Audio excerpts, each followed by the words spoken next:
Scores of Haitians keep popping up on Jamaica's eastern coast as they flee the violence and the mayhem. So they come, so they are sent back by a homeless administration which insists that its decisions are in keeping with its own refugee policy and international law. I've invited two members of the legal fraternity, two people with experience as human rights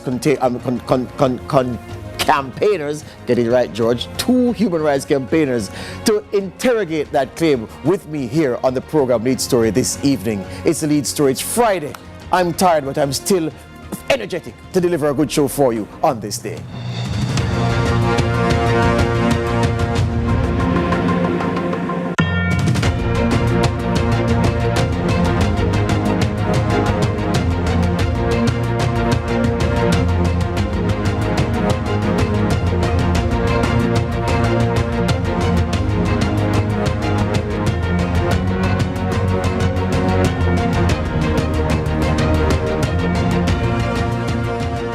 Welcome to Lead Story on this Friday. We had some human glitches in the first segment, but never mind, we're going to crack on just the same. I'm going to have the conversation this evening with Maylene Lane. She is the founder of Freedom Imaginaries. That organization is a human rights and advocacy organization, and she intends to advocate on behalf of the Haitians who come here seeking safe haven. And Dr. Marcus Goff, he is an attorney at law, and as I noted, a man with experience campaigning on behalf of those who are put upon by society for various reasons. The issue is squarely this. Over the past several months, since the assassination of President Jovenel Moise, Haiti has been in turmoil, and it's no secret. Rampant killing. The gangs are in control of the capital, Port-au-Prince, in charge of much of the country. Systems have broken down. The CARICOM eminent persons group of 3 prime ministers, including the former Jamaica Prime Minister Bruce Golding, have been in there trying to coordinate a return to law and order. A new president has been installed, and there is a council that is working with him to get Haiti back on track. Meanwhile, the boats keep coming to Jamaica. When I say boats, not formal vessels, but just vessels that people have hopped on, put together a sail, and have made a beeline for Jamaica. And as they come, the government, their homeless administration, keeps sending them back. Now, there's a distinction between a refugee and a person seeking asylum. We're going to get into all of that on the show this evening, but it was important to put this up at the top to set the context for the discussion we hope to have this evening. And so I say good evening to Maylene Lane over there on Zoom. Good evening, Maylene. Good evening. Thanks. And Dr. Goff, you came in just now. Good evening, sir. Yes, sir. Good evening. All right, good. Let me start with Maylene Lane. Insofar as the Haitians who are in the custody, I'm going to put it that way, of the Jamaican state at that facility in Robbins Bay, St. Mary, what's the latest regarding their application for asylum? Well, as we reported some time ago, their application for asylum was rejected, and we appealed that decision, and we're still awaiting a response. And I just want to point out that, under the refugee policy, even if asylum seekers do not qualify for the status of refugee, the policy does provide for humanitarian protection or leave to stay on humanitarian grounds. And so, as a matter of urgency, I would urge the government to resolve the situation in the best interests of the children, especially who have been languishing there for some time now without even access to education. What were the grounds given by the government for the refusal in the first instance? Our position is that the grounds provided were insufficient, and so I really couldn't tell you what the grounds were, except to say there was one sentence that the violence in Haiti is confined to Port-au-Prince. But this is inconsistent with UN Refugee Agency guidance, and their guidance in March 2024 is that the situation in Haiti is catastrophic because a glitch there in the matrix. The Zoom force are going to have to make their connection, reconnect with Maylene Lane. For the time being, Dr. Goff, I wanted to weigh in on this because I've been looking at Jamaica's refugee policy, which it formulated in 2009, yes, and looking at if there is congruence between what the policy says and how this government is treating the Haitians who come here. From your own understanding and your knowledge of the policy and what you've seen done by the government, is there a disconnect? Definitely. There are several disconnects. So the first thing is that the policy itself does not conform in all respects to the Refugee Convention, which is 1957, which Jamaica signed on to for many decades. And so there's a gap there as well too, you know, where the policy seeks to, as it were, not recognize certain rights of refugees at certain stages of the process, right? Secondly, we have a gap between the policy and the Constitution of Jamaica, which guarantees certain rights to everyone in Jamaica, not only Jamaicans. And so due process rights, the right to a lawyer, the right to due process, the right to know why you're charged, the right to a translator, you know, and these things that the policy seems to not accord to Haitians in the refugee asylum process or immigration process. Help me with some definitions at the top. Yeah. What is the difference, if any, between a refugee and an asylum seeker? Well, the refugee is really the person whose status has now been approved after they have applied for asylum and it has been granted according to law, right? So when ones are fleeing, and of course we know the criteria under international law is you're fleeing persecution in your home for whether political or other bases, Right. and so that is the reason for fleeing, Yes. right? And so it's not to be treated as just another migrant who's Yes. coming to your country, Yes. you know? And so even when we criminalize Haitians who are fleeing what we know is disastrous circumstances, put them before the criminal courts, having them in police jail lockups, we're criminalizing persons who are already under, severe stress, Yes. and international law does not provide for that. Right. The reason I asked for the clarification of the designation, in reading some of what journalism produces in this country about the Haitians. So a group of Haitians pops up in Portland and people say the Haitian refugees, and I'm saying, but they're not refugees yet because they've not gone through the process. They've not been so designated. What they may be, if they choose to go that route, is to seek asylum. An asylum seeker is someone who is engaging with the asylum process to ultimately be treated as a refugee in the host country. So I thought it was important to make that designation because of the misreportage that has happened. Well, I mean, let's say that, of course, nationally, there will be a process to determine who meets the criteria. Yeah. But under international law, I think persons, could still and can still say Yes. that these persons, on the face of it, meet Yes. the criteria. Hear me now. Looking at the refugee, and I'm very happy you went there with what the United Nations recognizes as those people who should be eligible for refugee status. Jamaica's refugee policy, and the notes here, I print the page from the legislation says from the policy rather, says Jamaica acceded to the convention July 13, 1964 and to the protocol October 13, 1980. It says, a person qualifies for refugee status for the purposes of this policy if, owing to a well-founded fear of being persecuted for reasons of his or her race, religion, nationality, membership of a particular social group or political opinion, is outside of the country of his or her nationality and is unable or owing to such fear is unwilling to avail himself or herself of the protection of that country, or who, not having a nationality and being outside the country of his or her former habitual residence, is unable or owing to such fear unwilling to return to it. On the face of this, and based on the strict reading of what is here, not twinned with any interpretation clause, it would seem as if a Haitian in Port-au-Prince who flees violence in the Haitian capital and turns up in Jamaica and says, I'm seeking asylum on that basis. The government here, based on the policy, can say, well, you're not fleeing because you've been persecuted in Haiti because you're a Rastafarian, or you're a homosexual, or you're a member of a religious group. That's not why you are here. The place is violent and you've left Haiti to come to Jamaica. The government is seeming to say those are sufficient grounds to deny the application. What say you? Well, the first thing to say is that, right, we need a process whereby persons who come from Haiti are treated in a manner that fairly is able to assess what category they fall in. Yes. Right? And so to prejudge, which we see happening, to say Yes. all Haitians are undesirable and not fit to remain is a problem. Yes. Categorizes and stigmatizes a particular category of persons unlawfully. Yes. Right? And so from the outset, from they reach the shores, they are almost assured of a certain level of unfair treatment. And that's Yes. why we see them coming and running. Yes. Because they have heard Yes. that when you come here, Yes. you will not be welcomed. You'll be rounded up and sent back. Right. Yes. Melina Lane, you're there on Zoom. I want to put it to you. The refugee policy that Jamaica is guided by, that the Homeless Administration says it has been using as the blueprint for how to treat the Haitians who come here, makes it clear the grounds on which refugee status ought to be accorded.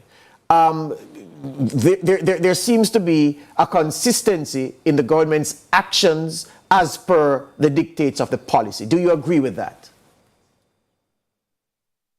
Well, I think two things. One, the policy is woefully inadequate, and two, the very limited procedural safeguards and, the things that are in the policy are not being followed by the government, because the policy says everyone who presents an application for, refugee status should have their application considered.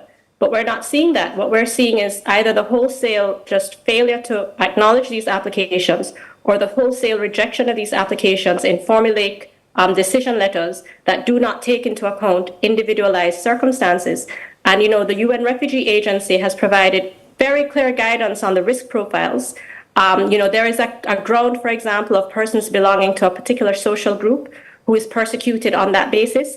And that has been interpreted, for example, as young men who are vulnerable to recruitment by gangs. That's a particular social group. Women who are exposed to sexual violence, that's a particular social group. And so to say that no one in that group of 37, including persons from Port-au-Prince, including women, meets the definition of refugee, that ought to tell you that there was no individualized assessment and no fair determination of their refugee status. But I just wanted to, just for clarity, because what I'm trying to do here is to provide information to the public so they can make up their own minds about whether their government is really treating our Haitian brothers and sisters fairly. You do not deny that the language of the policy gives the government sufficient grounds to say no to the Haitians who come here because they're not proving that they're fleeing because they've been persecuted for the things spelled out in the policy. You're not denying that. What I'm saying is that I personally participated in the interviews. I have verbatim transcripts of what was said in those interviews, and the decision letters totally ignore what was said and came up with a formulaic response that did not take into account those specific allegations, which in my expert opinion would fall within the definition of refugee. And so you have to question, is this a fair procedure, or is this, a predetermined process whereby they don't get a fair assessment? Yeah, but Dr. Goff, again, I go to the policy again because watching this from afar, I'm saying, but there's a certain level of callousness about the way the authorities are dealing with this thing. But in reading the policy, I'm saying, I've had cause to review my perspective, because it says here clearly, as I've read already, and you know what it says. And I'm just wondering if the government, strictly going by this, is not within its right to say no, because here's the thing. It could be said that, okay, if there is violence in Port-au-Prince, you feel unsafe as a Haitian in the capital. What about the rest of the country? Why is it that you want to leave your capital city to come to Jamaica because the place is violent when there are other places in Haiti to go? Your response to that? I think a part of the problem is that we're not used to dealing with refugees in this part of the world, right? If you look at what happens in other countries, right, when you have disaster, whether it's earthquake or some other, political and, violent uprising and so forth, you're going to have persons who are moving because they're moving from danger to safety, right?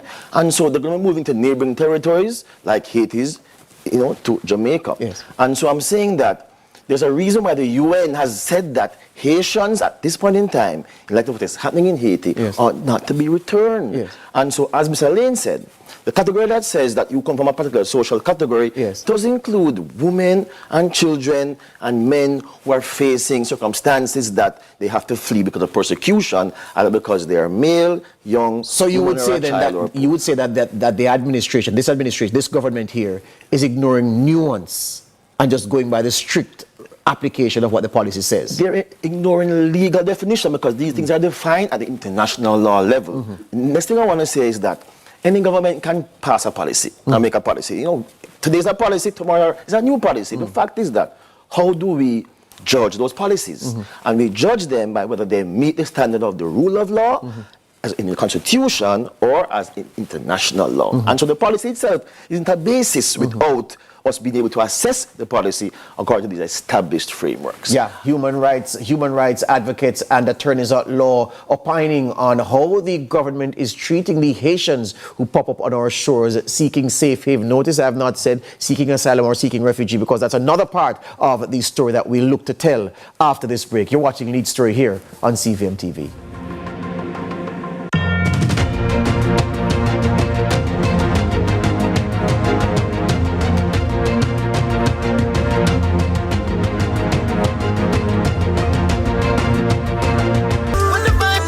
The time by Grace. Taste that moves you is 6:45.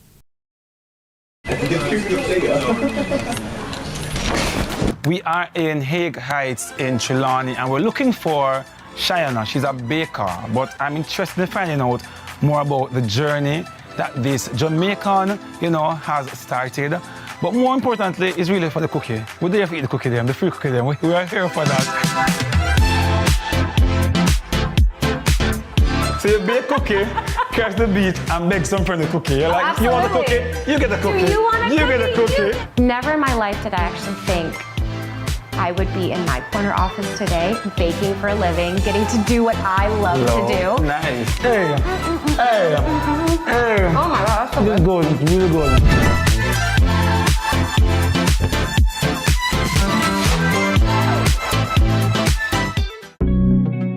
Get ready for the ultimate musical experience. You wanna know. Levels, I'm a call these levels. That's crazy. You ain't there. Don't miss this recap of 450 live in concert. Friday Night Live at 8 p.m. only on CVM. Attention homeowners, property managers, plumbers, and contractors. Jamaica Plumbing Supplies is having a store-wide sale with up to 20% off. Need to upgrade your bathroom or kitchen? From pipes and fittings to fixtures, basins, showers, and bathtubs. Power your plumbing projects with our variety of tools. Hurry up! The discount lasts 1 week only, May 27th to June 1st. Visit us at 56 Malines Road or 62 Congreve Park, Portmore. Jamaica Plumbing Supplies. Let's save water. Condition supply.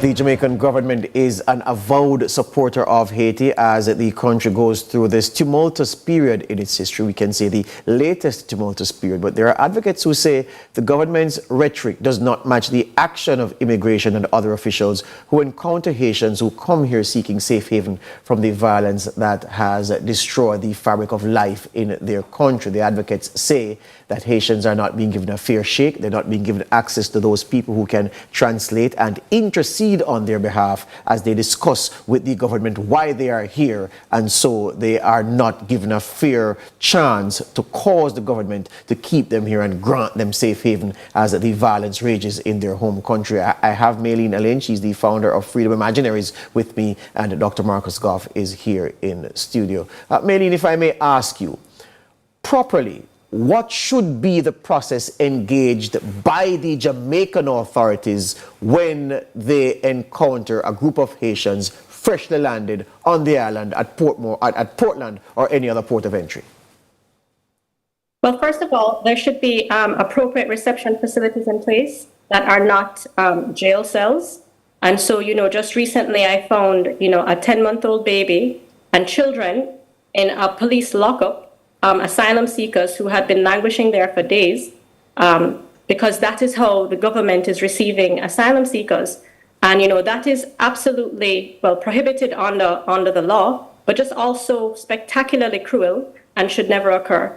But what we should see are proper reception facilities that allow asylum seekers to recover, and then a procedure for the individualized assessment of each claim to determine whether the grounds for refugee status are present, or whether other international protection considerations arise, such as, for example, victims of human trafficking.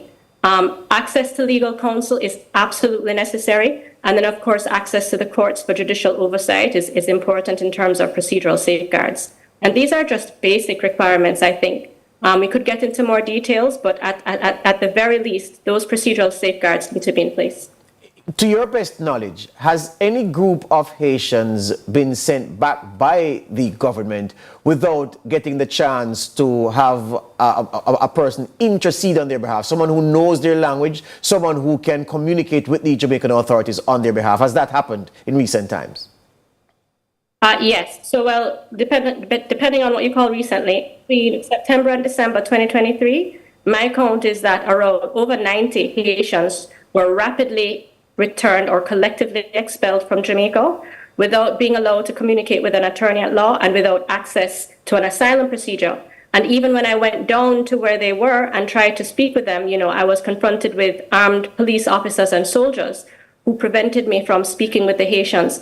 And even when I showed them, an asylum request and said, there's an asylum request before the government, those intercessions were ignored. And so what we have is a policy of rapid forced returns and collective expulsions, which is explicitly prohibited under international law. Mm-hmm. Dr. Goff, the government has said, look, some of those we sent back are not seeking asylum here because they've made it clear to us in our dealings with them, I'm quoting the government now, that, look, we really wanted to go to Florida. We ended up in Jamaica because our vessel turned this way and we were running out of supplies, or we had run out of supplies anyway, so we just came here looking to refresh ourselves on our journey. So they're saying that, look, for the ones that we don't put in the process, we just send back summarily, these are persons who are not intending to stay in Jamaica. Do you buy that?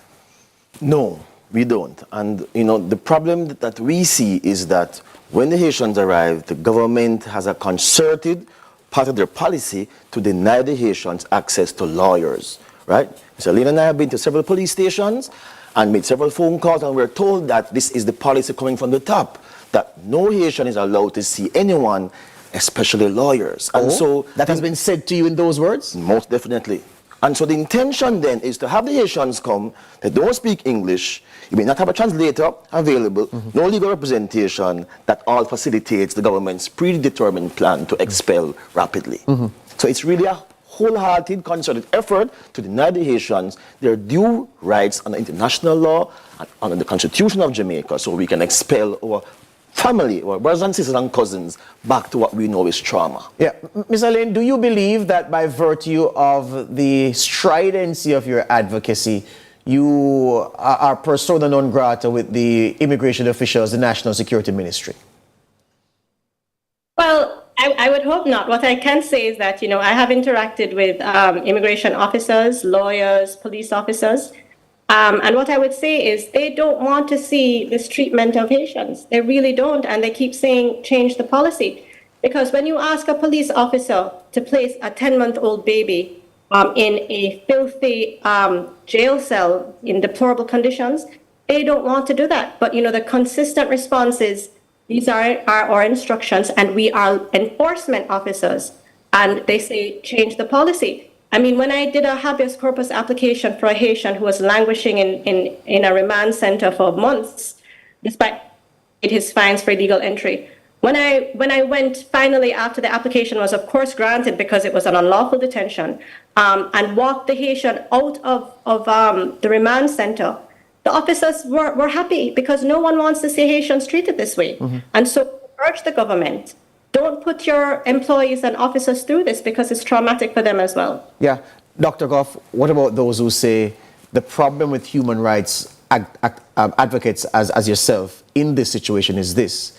They don't care a jot about immigration controls, and as a government, that is our responsibility. And so our mission to enact and implement and enforce the requisite immigration controls is at odds with what the advocates want, which is to just fly the gate and let everybody in. Your response to that perspective? I don't think they're at odds. I think that a fair, transparent, accountable process that allows for Haitians to, arrive and be welcomed with dignity and with respect, and to go through a process outlined by law where they can be properly screened according to law.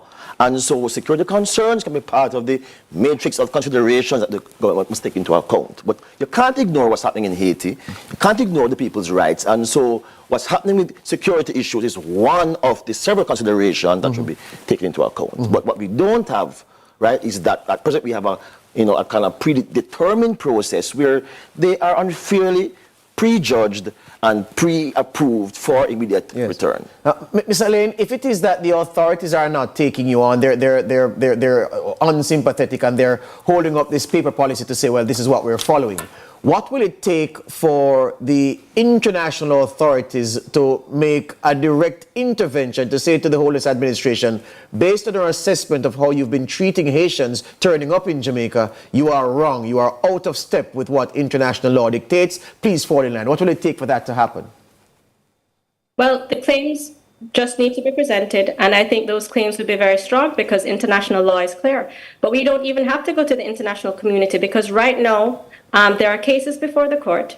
Right now, I have made applications in the parish court for, applications for writ of habeas corpus. Haitians are being released from these, deplorable conditions because it's unlawful. The policy and the way the government is proceeding is unlawful, but they're counting on denying access to lawyers and denying access to courts so that there can be no scrutiny and no justice, and so that Haitians can be rapidly returned before the justice system has a chance to weigh in. Sorry, go ahead. I'm almost out of time. I have to get this one to Dr. Goff. Dr. Goff, but Jamaicans who I guess were sympathetic at a point, their sympathy is frittering away now because when they see a story that 50 Haitians come and a vehicle is transporting them to somewhere in St. James, and a man is arrested on the Dolphin Bay Main Road in Port Antonio with 12 Haitians in a Nissan motor car going God knows where.